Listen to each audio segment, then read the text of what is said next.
Ang walang kapantay na martial god, unang yugto. Kabanata 876, Qiyongqi, Flame Emperor Yandi.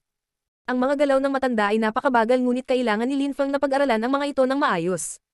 Pagkaraan ng mahabang panahon, huminto siya at tumingin kay Lin Feng. Lin Feng, mag-practice ka ng mabuti. Gotcha. Ang portal ay nagkalat at nawala. Naalala ng 7 Snow Eagles ang kanilang makajos na kamalayan at umupo silang nakakrus. Kailangan nilang bumawi pagkatapos noon. Ipinikit ni Lin Feng ang kanyang mga mata at pinag-aralan kung ano ang ipinadala sa kanya ng matanda. Kailangan niyang lubos na maunawaan ang mga konsepto. Tila nawala si Lin Feng nang pumasok siya sa isang malalim na meditative state. Iyon ang palagi niyang ginagawa at iyon ang dahilan kung bakit napakalaki ng pag-unlad niya. Hindi siya nag-aral lalo na mabilis ngunit siya ay nakatutok kaya mas mabilis siyang natututo. Pagkaraan ng mahabang panahon, binuksan ni Lin Feng ang kanyang mga mata. Ang 7 Snow Eagles ay, tulad ng dati, nakaupo na naka-cross-legged at nagpapagaling. Ang pagbubukas ng portal ng komunikasyon ay dapat na nakakapagod. Naisip ni Lin Feng ang tungkol sa portal. Hindi na niya kailangan pang magsalita, hindi na nagdalawang isip ang kanyang guro at agad na tinawagan ang pinuno ng Tianqi na si Mr. Tianji para tulungan siya. Tsaka hindi rin nagdalawang isip si Mr. Tianji. Tinulungan siya ng matanda nang hindi nahulaan ang intensyon ni Lin Feng. Si Lin Feng ay palaging humanga kay Tianqi. Kahit na hindi niya paborito si Tianshu, bawat grupo ay may ilang mga outlier. Si Lin Feng ay nanatiling nakaupo ng mahabang panahon at hinintay na makabawi ang 7 Snow Eagles bago umalis. Sa Imperial Palace, si Lin Hai at Yu Menghe ay nakaupo sa isang pavilion, mahinahong nag-uusap tungkol sa isang bagay. Ang katotohanang napakalakas at makapangyarihan ni Lin Feng ay nagpasaya sa kanyang mga magulang. Tila na kung ang kanyang mga kaaway ay hindi man lamang mga cultivator ng Zun, walang makakatalo sa kanya. Gayunpaman, umaasa sila na hindi palaging kailangang lumaban si Lin Feng sa ganoong paraan. Pagkatapos ng lahat, ang espada ng demonyo ay lubhang mapanganib. Maging si Lin Hai, na isang cultivator ng Tianqi layer, ay inapi ng kapangyarihan ng demonyong espada. Kaya hindi na kailangang pag-usapan ang tungkol kay Lin Feng na gumagamit nito. Si Lin Feng at ang kanyang ama ay nakalusot sa parehong layer ng Tianqi, ang una. Alam ni Lin Hai na hindi pa rin siya sapat. Hindi niya gustong gamitin ni Lin Feng ang Demon Sword sa lahat ng oras. Malayo sa kanila, si Qiyongqi ay nasa lupa na nakapikit. Mukhang nagpapahinga ito. Mula noong huling laban nito, kalmado na ito. Nakahiga ito ng mga araw at gabi, hindi kumikibo. Ito ay abnormal. Minsan, pinupuntahan nila siya, gayunpaman, si Qiyongqi ay palaging nananatiling tahimik at hindi kumikibo. Hindi nila alam kung paano magre-react tungkol sa estado ni Qiyongqi. Nanay, tatay. Sa sandaling iyon, lumitaw si Lin Feng. Sina Lin Hai at Yu Meng ay ngumiti sa kanilang anak. Lin Feng, anong ginagawa mo dito? May kailangan tayong gawin. Sabi ni Lin Feng habang nakangiti. Nanay, tatay, samahan mo ako. Lin Hai at Yu Meng nagkatinginan siya. Napaka-misteryoso ni Lin Feng. May secret mission ba siya para sa kanila? Curious sila kaya sinundan nila si Lin Feng sa isang secret room. Sinabi ni Lin Feng. Nanay, tatay, naaalala mo pa ba ang butas sa Love Sickness Forest? Ang isa na humahantong sa ibang mundo. Siyempre naaalala namin, nagpapadala ako ng mga tao para magsanay doon. Sagot ni Yu Menghe. Ang apoy na halimaw na lumabas ilang araw na ang nakakaraan ay lumabas mula sa paralel na mundong iyon. Doon nanggaling ang haring apoy na lobo at ang grupo ng mga halimaw nito. Sabi ni Lin Feng. Nagulat si Yu Menghe at Lin Hai. Isang portal lang ang butas sa Love Sickness Forest. May isa pa at ginamit nila iyon para makalabas. Sabi ni Lin Feng. Inilabas ni Lin Feng ang isang picture scroll out na tinatakan ng isang bato ng Demon Seal. Ang mundong iyon ay ang mundo ng picture scroll. Ito ay isang paralel na mundo. Sabi ni Lin Feng habang nakaturo sa picture scroll. Nagulat muli sina Yu Menghe at Lin Hai. Ang scroll ng larawan ay isang paralel na mundo. Picture scroll lang yan, paano ikokonekta sa Love Sickness Forest? Tanong ni Yu Menghe. Hindi ko rin maintindihan ang lahat. Magtiwala ka lang sa akin. Panatilihing maingat na nakatago ang scroll ng larawan at ay silang kabilang labasan. Kung lalala ang sitwasyon para sa palasyo, maaari mong buksan ang selyo at dalhin si Xinye at ang iba pa sa picture scroll. Hindi malinaw na ipinaliwanag ni Lin Feng ang sitwasyon. Ipinaliwanag ng masamang espiritu kay Lin Feng na ang mundo ay isang larangan ng digmaan para sa dalawang napakalakas na monarko. Matapos patayin ng emperador ang Flame Emperor na si Yandi, ang magkatulad na mundo ay naging isang picture scroll. Noong nakaraan, marahil ang Love Sickness Forest ay kabilang sa mundong iyon ngunit hindi alam ni Lin Feng ng tiyak sa sandaling iyon. Mahuhulaan lang niya ang ilan sa mga misteryo ng mundong ito. Sige, pero kung papasok kami, paano ka? Tanong ni Yu Menghe. Huwag kayong mag-alala. Hindi ganoon kadaling talunin ako. At saka, nag-iingat lang ako. Umaasa din ako na hindi na natin kailangang gamitin ang picture scroll. Sabi ni Lin Feng habang nakangiti. Tatay, ikaw ang mas malakas, ingatan mong mabuti ang pag-scroll ng larawan. Tumanggo si Lin Hai at inilagay ang picture scroll at isang piraso ng Demon Seal Stone sa kanyang singsing. Si Lin Feng ngayon ay nakadama ng panatag. Nanay, Tatay, huwag mong sabihin kahit kanino ang tungkol sa pag-scroll ng larawan na iyon, maliban kung ito ay kinakailangan dahil sa isang mapanganib na sitwasyon. Sabi ni Lin Feng, kung alam ng ibang tao ang tungkol sa picture scroll, maaakit nito ang lahat ng uri ng tao. Lumabas sila ng secret room.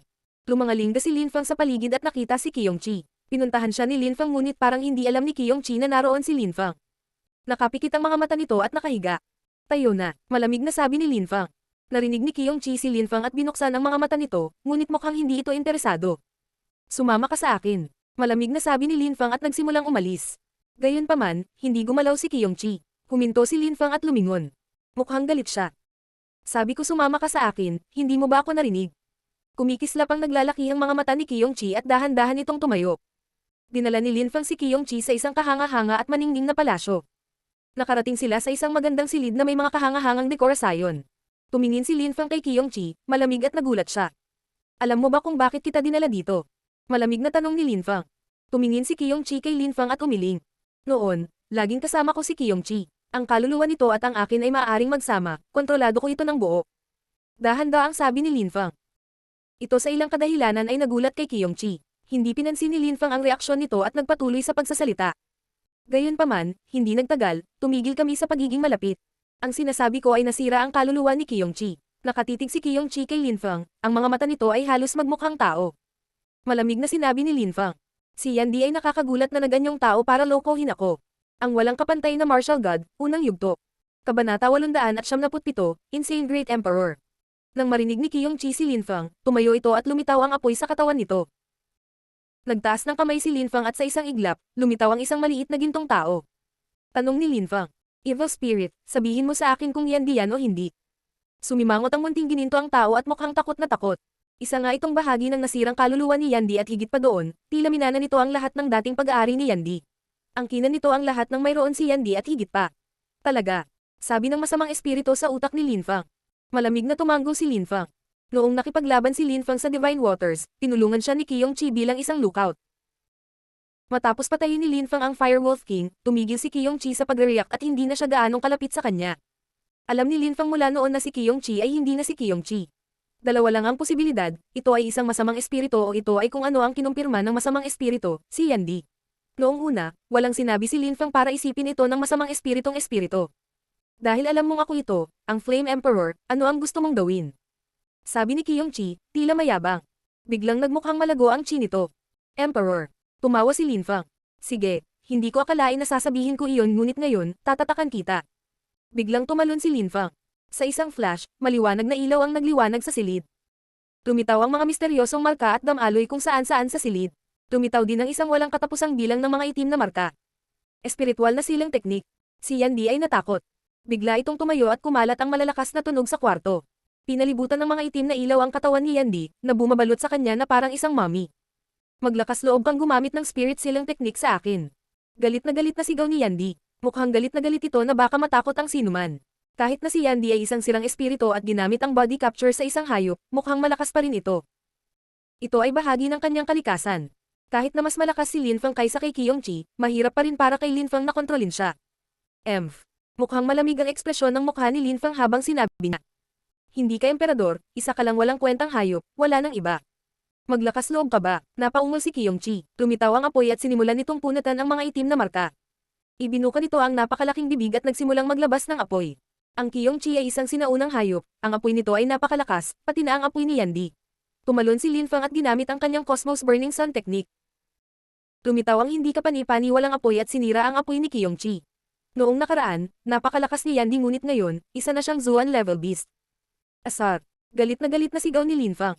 Itinaas ni Lin Feng ang kanyang mga kamay at pinakawalan ng lakas ng kanyang demonyong espada, sinampal nito si Qiyongqi. Isang pagsabog ang tumunog habang ang lakas ng Demon Seal ay bumagsak sa katawan ni Qiyongqi, nadurog ito sa lupa. Maglakas loob ka. Isang emperador. Galit si Qiyongqi. Ang lakas ng seal ng demonyo ay nagpanginag. Noong araw, ito ay isang emperador, ngunit hindi pa ito nasanay na maging isang walang kwentang hayop ngayon. Marahil ikaw ay isang emperador, ngunit ngayon ikaw ay aking alagang hayop. Sabi ni Lin Feng. Ang mga ilaw ay kumikislap sa kanyang mga kamay. Hindi makagalaw si Qiyongqi dahil sa mga itim na ilaw kaya nakatitig lang ito kay Lin Feng. Nakakatakot ang ekspresyon nito. Roar. Gustong gamitin ng isang tao ang spirit silang teknik sa kanya, at ngayon ito ay naging isang alagang hayop lamang. Ang dating dakilang emperador ay naganyong isang alagang hayop lamang. Iniwan ng emperador ang paralel na mundo dahil gusto niyang makahanap ng mas magandang katawan. Kaya naman pinili niya si Kyong-chi. Pagkatapos ng lahat, ang Kyong-chi ay isang sinaunang, mabangis na hayop na nagtataglay ng hindi kapanipaniwalang lakas. Pero sa huli, hayop lang. Nagkamali ang emperador sa pagpili ng katawan ni Kyong-chi. Walang silbi ang pag-ungol. Masayang sabi ni Lin Fang. Lumitaw ang mga matangkad na ilaw sa kanyang mga kamay at gumagalaw ang kanyang mga labi, tila may binibigkas siya. Ang awit na nagbubuklod ng espiritu. Ang kapangyarihan ng pagbubuklod sa kanyang kamay ay lumalakas. Ang mga ilaw ay naging isang misteryosong pattern. Espiritu Hang Selyo. Galit na sigaw ni Lin Fang. Iginalaw niya ang dalawang kamay patungo kay Kyong-chi. Tila tinamaan ng kidlat at nakuryente. Nawalan ng kakayahang gumalaw si Kyong-chi. Umuungot. Ngunit hindi makaungol si Kyong-chi, umiling lang ito. Sinuntok muli ito ni Lin Fang. Ang lakas ng spirit silang ay pumasok sa utak nito at pinahirapan ang chi nito. Dahil sa lakas ng silang ng espiritu, ang makajos na kamalayan ng emperador ay mananatiling nakakulong sa katawan ni Kyong-chi magpakailanman.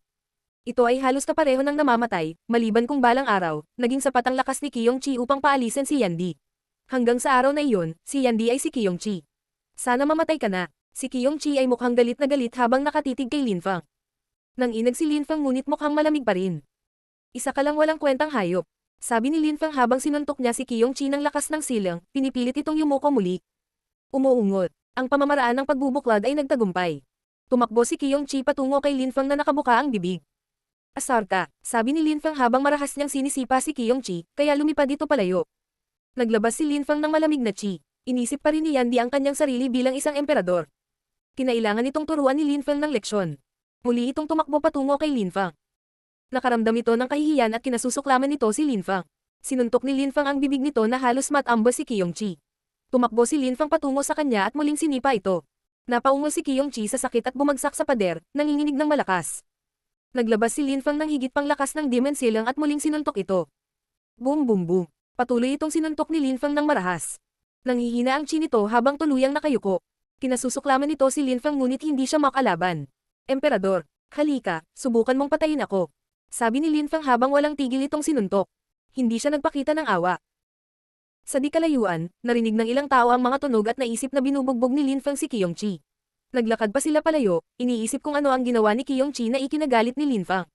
Kawawang Kyong-chi, isa lang itong alagang hayop. Ang walang kapantay na martial god, unang yugto. Kabanata 878, pag-umbinsi sa Flame Emperor Yandy.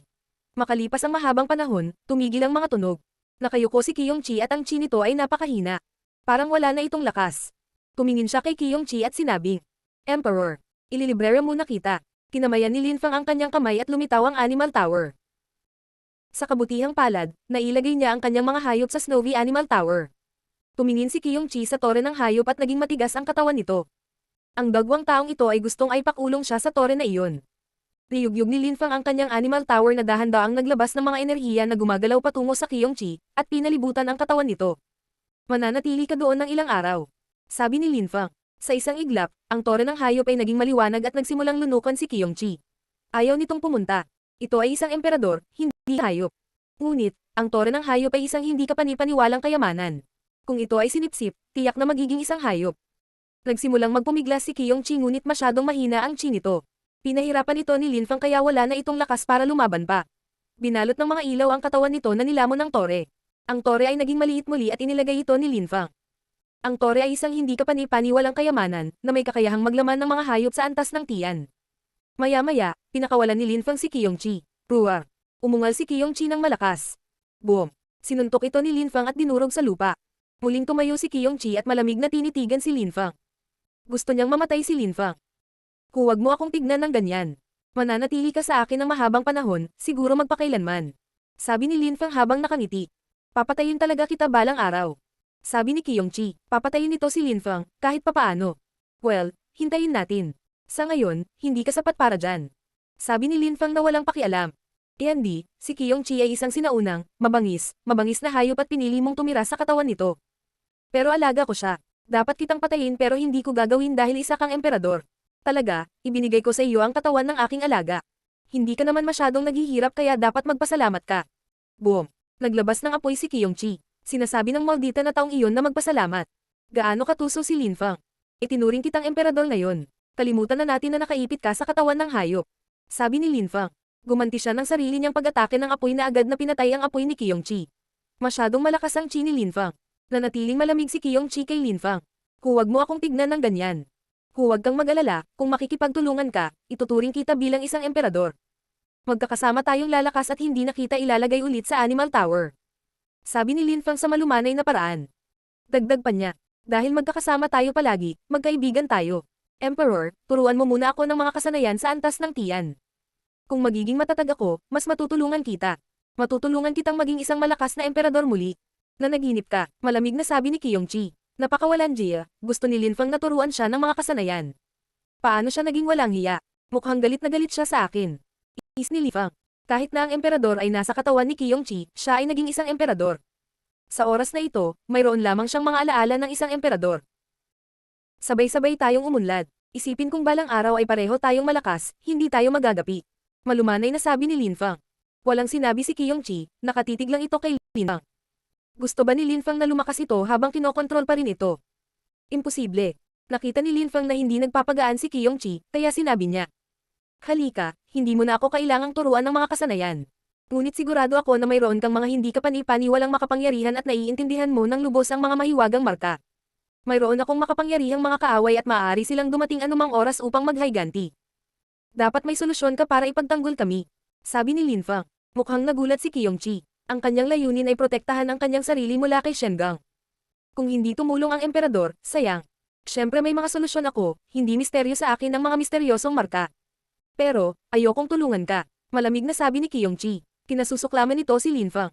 Tumahimik ka, galit na sigaw ni Lin Fang na ikinatakot ni Kyung-chi. Biglang nanigas ang katawan nito. Naglabas si Lin Fang ng nakakatakot na chi na bumabalot sa katawan nito. Binigyan kita ng mukha at tinuring kitang isang emperador, huwag mo akong pagsisihan ngayon. Noong nakaraan, hinahamak mo kahit ang ilan sa pinakamalakas na cultivator sa mundo. Paano ka magiging walang utang na loob? Oo, tinatakan ko ang iyong espiritu upang manatili ka sa aking tabi. Pero kung hindi ka tatutol, gusto kitang pasayahin. Kung patuloy kang umaasta, wala akong magagawa kundi patayin ka. Sapat na akong maawain sa tingin ko. Gayunpaman, sa palagay ko ay isang awa ang pagpatay sa iyo, sana ay maging isang mahusay kang emperador muli. Galit na sigaw ni Lin Fang. Ang boses ni Lin Fang ay tumagos ng malalim sa utak ng emperador. Nakatitig pa rin siya kay Lin Fang at napupuot sa kanya, ngunit kailangan niyang aminin na tama si Lin Fang. Itinuring siya ni Lin Fang bilang isang emperador, ngunit tinatakan niya ang kanyang espiritu upang manatili siya sa kanyang tabi. Hinayaan ni Lin Fang na mag-isip sandali si Yandy at pagkatapos ay sinabi. Sige, huwag kang mag-alala. Isa kang emperador. Kung mananatili ka sa akin, hindi mo sasayangin ang iyong kapangyarihan. Magkakasama tayong lalakas. Siyempre, mapipigilan kitang makatakas kaya para sa ikabubuti mo na tulungan mo ako. Kung malakas ako, malakas ka rin. Nanatiling tahimik si Yandy ng mahabang panahon bago sinabi. Gaano kalakas ang iyong mga kaaway? Isang Zone Cultivator, marahil ay isang high-level na Zone Cultivator. Sabi ni Lin Fang. Tila naiintindihan ni Yandy si Lin Fang. Kung namatay si Lin Fang, mamamatay din siya. Kahit na alam ko ang tungkol sa mga mahiwagang marka at lakas ng mga diskarte sa pag-deploy, hindi ko magagamit ang mga ito sa aking kasalukuyang lakas. Kung gusto mong lumaban sa mga cultivator sa antas ng Zone, kailangan ko ng malalakas na kristal para ipagtanggol ka. Mga malabo na kristal. Tumanggo si Lin Fang at sinabi. Sige, pag-isipan ko, ang walang kapantay na martial god, unang yugto. Kabanata 879, pagpasok sa isang kakaibang mundo. Ang malawak na disyerto ay tila walang katapusan. Si Lin Fang ay nakatayo sa disyerto, pinagmamasdan ang kanyang paligid habang inilabas niya ang palasyo ng emperador. Mukha itong maringal at naglalaman ng hindi kapani-paniwalang imperial na chi. Si Lin Fang ay nasa parallel na mundo na kanyang tinatakan dahil hindi niya kayang makipagsapalaran na may makakita ng palasyo sa labas ng mundo. Nawala si Lin Fang sa disyerto at tumalon sa palasyo. Maraming tao ang naghihintay kay Lin Fang doon. Lin Fang. Lin Fang. Galit na galit silang lahat. Napakaraming TN level at Zuan level cultivator na nakatingin kay Lin Fang. Boom boom boom. Isang nakakatakot na chi ang lumitaw. Gusto mong mamatay. Malamig na sigaw ni Lin Fang, ang kanyang boses ay umalangaw na parang kulog. Biz. Kumikislap ang mga silhouette. Pinalibutan nila si Lin Fang at may nagsabi. Lin Fang, maglakas loob kang pumunta rito pagkatapos ng ginawa mo sa amin. Kapag hindi mo kami pinalabas, papatayin ka namin. Lei Mang, tumingin si Lin Fang sa kanya. Naalala niya na ang taong iyon ay isang cultivator mula sa North Shengang. Kilala mo si Shiju Tian? Tanong ni Lin Fang habang malamig na nakangiti. Mukhang natarante si Lei Mang. Siyempre, kilala niya si Ju Tian, siya ang pinuno ng West Shengang. Dumating si Shiju Tian kasama ang isang grupo ng mga tao mula sa West Shengang upang hulihin ako, kaya pinatay ko silang lahat. Sabi ni Lin Feng. Mukhang nagtataka si Lei Mang. Hindi siya naniwala kay Lin Feng at sinabing, imposible. Nakalusot ka na sa layer ng Tianqi, ngunit hindi mo maaaring napatay ang pinuno ng West Shengang. Pinatay ko siya sa isang sword strike. Sabi ni Lin Feng habang malamig na nakangiti at naglalabas ng kaunting lakas ng Demon Silang. Kinokontrol ko ang palasyong ito at lahat ng naririto. Hindi ibig sabihin na hindi kita pinapatay ay hindi ko na kaya. Pinapanatili kita rito dahil maaari ka pa ring maging kapaki-pakinabang. Sabi ni Lin Feng habang nakangiti. Siya ay nangingibabaw, tulad ng isang emperador. Nang maghiwa-hiwalay ang mga tao nang maramdaman nila ang nakakatakot na enerhiya ng demonyo ni Lin Feng, na nagpapahintulot sa kanya na makadaan. Kumislap ang silhouette ni Lin Feng. Gamit ang kanyang Xiaoyao agility technique, agad siyang nawala sa kanilang field of vision. Kailangan natin siyang sundan. Sigaw ng isang tao. Pagkatapos ay tumakbo ang lahat sa direksyon ni Lin Feng. Hindi sila maaaring manatili sa lugar na iyon magpakailanman. Ang demonyong enerhiya ni Lin Feng ay talagang napakalakas, maging si Lei Mang ay nasaksihan na rin ito noong si Lin Feng ay Zuan level cultivator pa. Ngayon, nakalusot na siya sa layer ng Tianqi, kung huhugot niyang muli ang kanyang demonyong espada, ang mga kahihinatnan ay malamang na mas nakakatakot. Napakabilis, dumating si Lin Feng sa isang silid na may hindi mabilang na mga kristal na hindi kapanipaniwalang naglalaman ng hindi kapanipaniwalang kapangyarihan. Lin Feng, umalis na tayo. May sumigaw sa likod ni Lin Feng. Hindi sila pinansin ni Lin Feng at pinakawalan ang kanyang lakas ng Demon Silang. Boom! Hinubad ni Lin Feng ang kanyang demonyong espada at ang demonyong si Qi ay gamulong sa mga alon sa kapaligiran. Napatigil ang lahat sa kanilang kinatatayuan. Anong nakakatakot na espada? Paano magkakaroon ng napakalakas na espada si Lin Feng? Dumating din si Bei Ming, ang pinuno ng North Shengang kasama si Lei Mang sa tabi niya. Nakakagulat, magagamit ni Lin Feng ang demonyong espada nang hindi nagiging demonyo ngayon. Napatay ba talaga ni Lin Feng si Shi Ju Tian gamit ang kanyang demonyong espada? Tumingon si Lin Feng at malamig na tumingin sa kanila. Itinaas niya ang kanyang demonyong espada at pinutol ang mga malabo na kristal, na naging sanhi ng pag-akyat ng maraming kristal sa hangin. Pagkatapos, ginamit ni Lin Feng ang kanyang Xiaoyao agility technique at hinawakan silang lahat, mabilis na inilagay ang mga ito sa kanyang singsing. Tumingon si Lin Feng at sumigaw. Tumabas, lahat. Ang kanyang demonyong espada ay tumama sa espasyo, na itinulak ang lahat pabalik. Walang gustong hamarang sa pag-ataking iyon. Nakatingin lang sila habang ginagamit ni Lin Feng ang kanyang Xiaoyao agility technique para tumakas. Huwag mo siyang patakbuhin. Kung hindi, mamamatay tayo dito. Galit na sigaw ng isao. Hinabol ng lahat si Lin Feng, ngunit huli na ang lahat, mabilis na umalis si Lin Feng. Ang daming tao sa palasyo. Ang hari ng dragon, si Duan Wuldao, si Bei Ming, lahat sila ay kinasusuklaman si Lin Feng.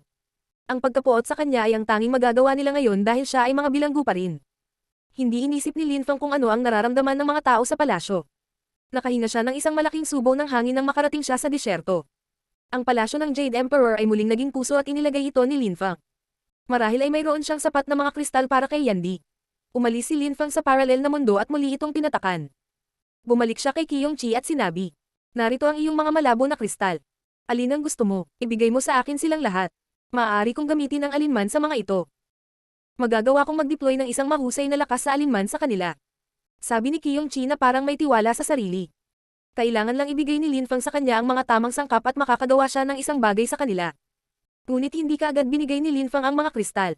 Tinitigan niya si Qi nang walang katiyakan, na ikinagalit ni Qi. Hindi ka naniniwala sa akin. Hindi yun, isa kang emperador. Marami kang kapangyarihan, kung gagamitin mo ang mga kristal na iyon sa pagsasanay sa paglilinang, ano ang magagawa ko para pigilan ka? Sabi ni Lin Feng. Marahil ay alam ng emperador ang maraming pandaraya. Kung ginamit niya ang mga kristal para labanan siya, malamang na matatalo siya. Kung ganoon, huwag mo na akong tanungin pa. Galit na sabi ni Qi. Huwag kang magalit. Hehe. Tumiti si Lin Feng. Ako ang susunod sa iyo kapag ginamit mo ang iyong mga diskarte. Sa ganitong paraan mapapanood kita kung susubukan mong tumakas gamit ang ilang mga kristal at matututunan ko ang iyong diskarte. Siyempre, kung papayag kang ituro sa akin ang ilang bagay ng direkta, ito ay mas mabuti at ako ay lubos na nagpapasalamat. Nanatiling tahimik si Qi. Tinitigan niya si Lin Feng at sinabing, turuan kita. Mangarap pa, ang walang kapantay na martial god, unang yugto. Kabanata 900, Kawawang Ador. Ginagamit ni Qi ang mga kuko nito upang magukit ng isang bagay sa lupa. Kahit na hindi ito gumagamit ng anumang lakas, nakaramdam si Lin Feng ng kasiyahan, tila ang mga ukit na iyon ay naglalaman ng isang bagay na mystical. Mukha silang mga misteryosong marka ngunit wala pang lakas. Patuloy ang paggalaw at pagukit ni Qi. Paminsan-minsan, tumingin ito kay Lin Feng sa malamig na paraan at kumpiyansang sinabi. Noong araw, kaya kung ukit ang mga markang iyon na may hindi kapanipaniwalang lakas. Kung mabawi ko ang aking buong lakas, durugan ko ang mga cultivator ng Zun nang hindi kumukupas. Ngayon, Ikaw, isang maliit na piraso ng basura, isang walang kwentang tao, ang nagpapaukit sa akin ng mga markang ito ng paisa-isa. Para sa iyong kaligtasan. Kung masecure natin ang palasyo, kahit na dumating ang isang Zone Cultivator, mapapatay natin siya sa isang strike. Sabi ni Lin Feng habang nakangiti. Nakikipagtulungan si Yandy kaya kinailangan siyang bigyan ni Lin Feng ng mukha. Dati, grabe talaga ang ugali ni Yandy. Nagmamalaki siya. Siyempre, ang iba't ibang mga pangyayari ay nangangailangan ng iba't ibang mga reaksyon. Kung mabawi ni Yandy ang kanyang unang antas ng cultivation, siya ay magiging lubhang mapanganib muli. Huwag kang mag-alala. Kapag natapos ko ng protektahan ng palasyo, ang isang walang halaga at walang kwentang Zone Cultivator ay hindi na makakapasok, sa halip ay papatayin sila kaagad. Sabi ni Kyung-chi, sa pagkakataong iyon, mukha siyang solemna. Hindi siya kumikilos ng agresibo kay Lin Feng. Tumawa si Lin Feng at pinagmasdan ng mabuti ang mga galaw ni Kyung-chi, ngunit wala siyang maintindihan. Ang mga mahiwagang markang iyon ay naglalaman ng ganap na lakas ng lupa at ng langit, isang lakas ng pagsabog. Hindi pa nailalagay ni Kyung-chi ang mga abstruse na kristal sa mga marka. Natuwa si Lin Feng, ang pagprotekta sa buong palasyo ay magpapagaan sa kanya sa hinaharap. Hindi pa siya nakakita ng napakaraming misteryosong marka ng sabay-sabay. Gaano kalakas ang proteksyong ito? Ilang oras lang ang inabot ni Yandy para magukit ng mga marka sa buong palasyo. Tumayo si Kyung-chi at kumaway, halos parang tao. Nagulat si Lin Feng. Mabilis mong natapos yan. Sabi ni Lin Feng sa mainit na boses. Mabilis. Noong araw, magagawa ko iyon sa isang kisap mata. Napakaraming pagsisikap at oras ang kinailangan ko na sa totoo lang medyo naiinis ako. Sabi ni Kyung-chi habang iniunat ang kanyang mga kuko. Bigyan mo ako ng mga malabo na kristal, kailangan kong ilagay ang mga ito sa mga marka. Hindi sinasadyang ibinigay ni Lin Feng ang kanyang singsing. Inilabas ni Kyung-chi ang bestial chi at sa isang iglap, ang mga marka ay nagsimulang kumikinang ng maliwanag. Nagsimulang damaloy ang kanyang bestial chi sa mga marka na nagpakinang sa buong palasyo. Naglabas si Kyung-chi ng isang malabo na kristal at inilagay ang enerhiya nito sa mga marka at agad na nawala ang mga ilaw na parang walang nangyari. Mabuti rin iyon. Inilibot ni Lin Feng ang kanyang mga mata. Ang mga abstruse na kristal ay naglalaman ng hindi kapani-paniwalang dami ng enerhiya na walang kwenta na lakas. Ang mga ilaw sa mga marka ay patuloy na lumilitaw at nawawala. Pagkatapos, ang mga marka ay ganap na naglaho na para bang hindi sila umiral noong una. Ininspeksyon sila ni Lin Feng sa kanyang makajos na kamalayan ngunit wala rin siyang makita. Hindi na kailangang subukan. Inukit ko ang mga marka sa paraang kahit ang mga cultivator ng Zone ay hindi ito makikita. Sabi ni Kyung-chi, napakabilis mong natapos. Sabi muli ni Lin Feng, nakangiti ng buong puso. Kalokohan. Pinagtatawanan mo ako pero sinasabi ko sa iyo, kapag dumating ang isang cultivator ng Zone, mamamatay siya kaagad. Hindi ako mangangahas na pagtawanan ka. Sabi ni Lin Feng habang tumatawa. Iniunat ni Lin Feng ang kanyang kamay at hinalikan ang ulo ni Kyung-chi. Ano sa tingin mo ang ginagawa mo? Galit na sabi ni Kyung-chi. Ibalik mo sa akin ang singsing na may mga kristal. Sabi ni Lin Feng. Mukhang galit na galit si Kyung-chi at sinabi. Bastos ka, ibigay mo agad. Sabi ni Lin Feng. Hindi masaya si Kyung-chi. Kailangan mong magpahinga, aking kaibigan. Malumanay na sabi ni Lin Feng at saka humajujek. Ang mga markang inukit ko ay maaari lamang pumatay sa mga cultivator ng Zone, kung dumating ang mga cultivator ng layer ng Tianqi, kailangan mong narito upang palayasin ang mga ito sa iyong sarili. Galit na sabi ni Kyung-chi, at pagkatapos ay ibinato niya ang singsing kay Lin Feng. Ha? Hindi na kaimik si Lin Feng. Maaari lamang nitong patayin ang mga cultivator ng Zone. Paano naging makatuwiran na maaari nilang patayin ang mga cultivator ng Zone ngunit hindi ang mga antas ng Tian? Nagsimulang umalis si Kyung-chi, ngunit hinabol siya ni Lin Feng, tumawa at sinabi sa malumanay na paraan. Yandy, isa kang dakilang emperador.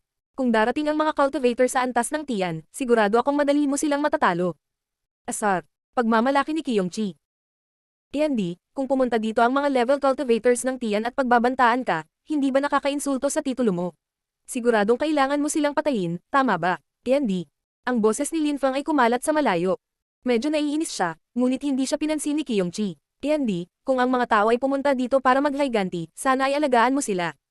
Kung nagkamali ka. Bastos. Galit na sigaw ni Kyung-chi. Kumalat ang boses nito sa malayo. Napakawalan Jia, pinagbantaan na naman siya ng bastard na yun. Si Lin Feng ay nakahiga sa isang bato, nakatingin kay Kyung-chi na may malaking ngiti sa kanyang mukha. Mukhang abala siya sa ginagawa niya. Isang mahusay na emperador. Kung dumating ang isang Zone cultivator, tiyak na mamamatay siya. Nakakatakot si Yandy. Maaaring lumikha si Yandy ng magandang kapaligiran na nagsasanay sa paglilinang, kung gayon ang lahat ng Zuyu ay makikinabang. Ngunit ang init ng ulo ni Yandy ay sobra. Mahirap ipagawa sa kanya ang anumang bagay nang hindi niya binabantaan si Lin Feng. Nais niyang matuto ng ilang mga kasanayan mula sa kanya ngunit tila imposible iyon. Tiyak nagagawa siya ng paraan upang matuto ng mga bagay mula sa kanya sa hinaharap. Kawawang Qiyongqi, abala siya sa pagukit ng mga marka at paglikha ng mga kasanayan sa pagdeploy at si Lin Feng ay nakahiga lang ng walang pakialam sa mundo. Pagkaraan ng ilang sandali, sumulyap si Qiyongqi kay Lin Feng. Okay lang ba yun? Tanong ni Lin Feng habang nakangiti. Oo, tumanggo si Qiyongqi, iyon ay. Si Lin Feng ay mukhang tuwang-tuwa at hinaplos ang ulo ni Qiyongqi, na nagpagiling sa kanyang mga ngipin. Muli niyang ibinalik ang singsing kay Lin Feng at sinabing, wala akong pakialam sa iyong mga malabo na kristal. Para sa akin, normal na bato lang sila. Siyempre, isa kang dakilang emperador at nakakita ka ng hindi kapani-pani walang mga kayamanan. Sabi ni Lin Feng habang tumatawa. Nagsumikap ka, dapat magpahinga ka na, talaga. Sabi ni Qiyongqi at saka nawala. Napakabilis, nawala si Qiyongqi sa ibang lugar, ibinuka ang bibig nito at nagluwa ng ilang malabo na kristal. Ang kaawa-awang emperador, nakakagulat, ay kumuha ng ilang malabo na kristal.